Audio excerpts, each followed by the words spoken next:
वांग्याचं झणझणीत असं भरीत तयार आहे सर्व करून घेण्यासाठी.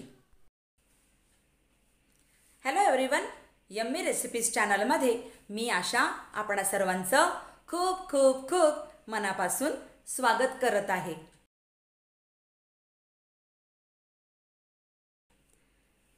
आज आपण वांग्याचं भरीत बनवून घेऊया.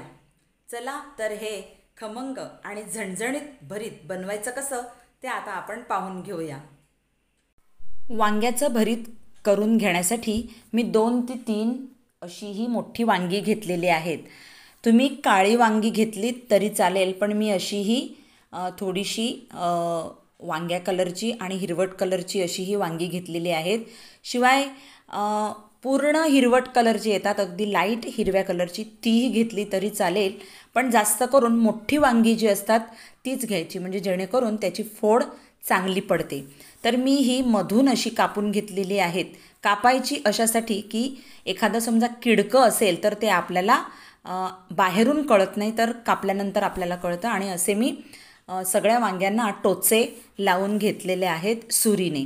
त्यानंतर मी लसणाच्या पाकळ्या या टोचे जे मारलेले आहेत किंवा जे भोकं जी केलेली आहेत त्याच्यामध्ये मी अशा ह्या लसणाच्या पाकळ्या भरून घेत आहे. जवळजवळ 20 ते 25 पाकळ्या आहेत लसणाच्या, त्या सगळ्याच मी यात घालून घेत आहे.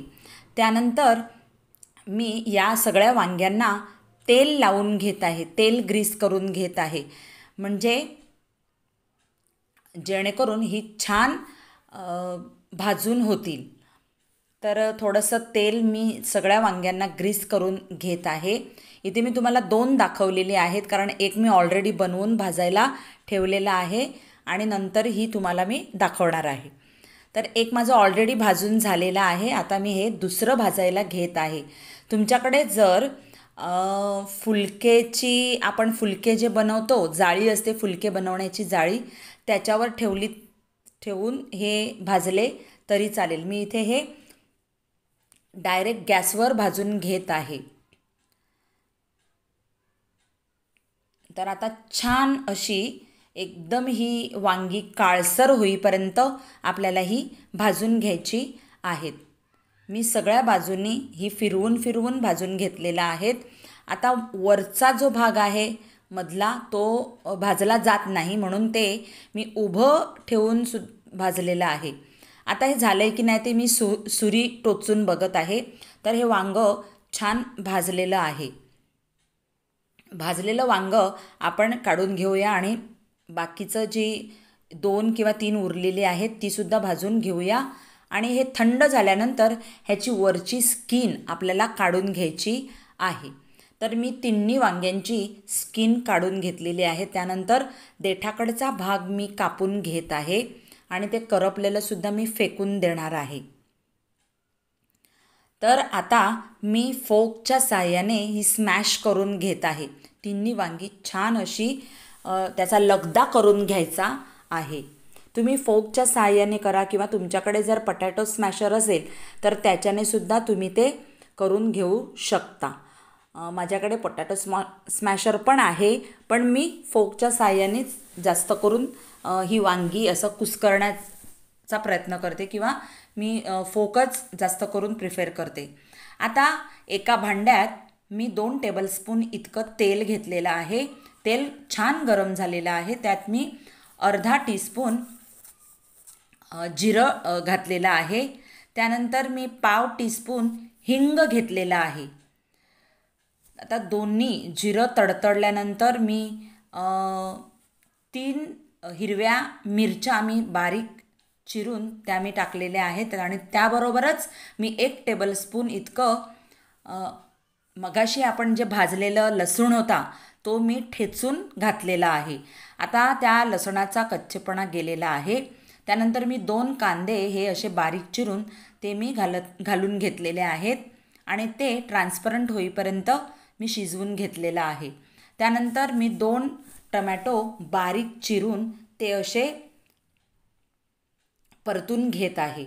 छान परतून झाल्यानंतर 9 ते 10 कढीपत्त्याची पानं मी घालून घेत आहे आणि ती कढीपत्त्याची पानंसुद्धा मी छान परतून घेत आहे.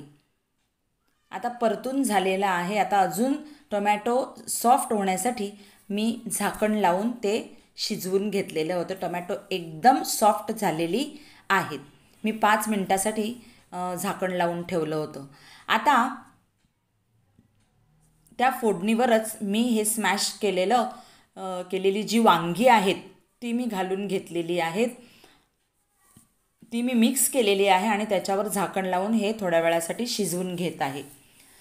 3 मिनटानंतर मी झाकण उघडून पाहिलेलं आहे.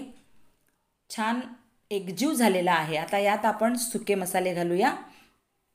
1 टीस्पून काश्मीरी मिरची पावडर, 1 टीस्पून धणे पावडर, अर्धा टीस्पून मी व्हेजिटेबल मसाला घेतलेला आहे, गरम मसाला, पाव टीस्पून हळद पावडर घेतलेले आहे आणि मीठ आपल्याला तुम्हाला जेवढं तुम्ही कमी जास्त मीठ वापरता त्यानुसार तुम्ही मीठ घालून घ्यायचं आहे. मिठाचं असं काही प्रमाण नसतं. आता हे सगळे मसाले या वांग्यामध्ये एकजीव करून घेत आहे. अगदी छान मसाले वांग्यामध्ये मुरतील अशा पद्धतीने आपल्याला हे स्टर करत मिक्स करून घ्यायचं आहे. आता हे छान मिक्स झालेलं आहे. यात मी फक्त 2 टेबलस्पून इतका पाणी घालून घेत आहे, कारण मसाले परत करपण्याची शक्यताही असते, म्हणून थोडासा अगदी किंचितसा 2 टेबलस्पून इतका मी पाणी घातलेला आहे. आता तो पाणीसुद्धा मी एकजीव करून घेतलेला आहे. आता मी झाकण लावत आहे आणि थोड्या वेळासाठी छान असं शिजवून घेत आहे. थोडा वेळ म्हणजे जवळजवळ 8 मिनिटानंतर मी झाकण उघडून पाहिलेलं आहे. आता इथे तेल सुटलेलं आहे, तुम्ही पाहू शकता तेल सुटलेलं आहे. आणि या स्टेजला मी आता 1 कप भरून आपले पाती कांदा असतो तो मी त्याची पातं फक्त मी घालून घेतलेली आहेत बारीक चिरून, 1 कप इतकं. आता पुन्हा मी हे मिक्स करून घेत आहे. छान असं स्टर करत मिक्स करायचं आहे. आता इथे आपली हे वांग्याचं भरीत रेडी झालेलं आहे. आता मी बारीक चिरलेली हिरव्या कोथिंबीरची पानं मी घालून घेत आहे. छान असं हे झणझणीत वांग्याचं भरीत तयार झालेलं आहे. अगदी तुम्ही चपातीबरोबर, भाकरीबरोबर किंवा नानबरोबर किंवा पराठ्याबरोबर तुम्ही हे खाऊ शकता. हा व्हिडिओ आवडला तर लाईक करा, शेअर करा, कमेंट करा आणि सबस्क्राईब करा. मग आपण भेटूया पुढच्या अशाच एका व्हिडिओत. तोपर्यंत बाय.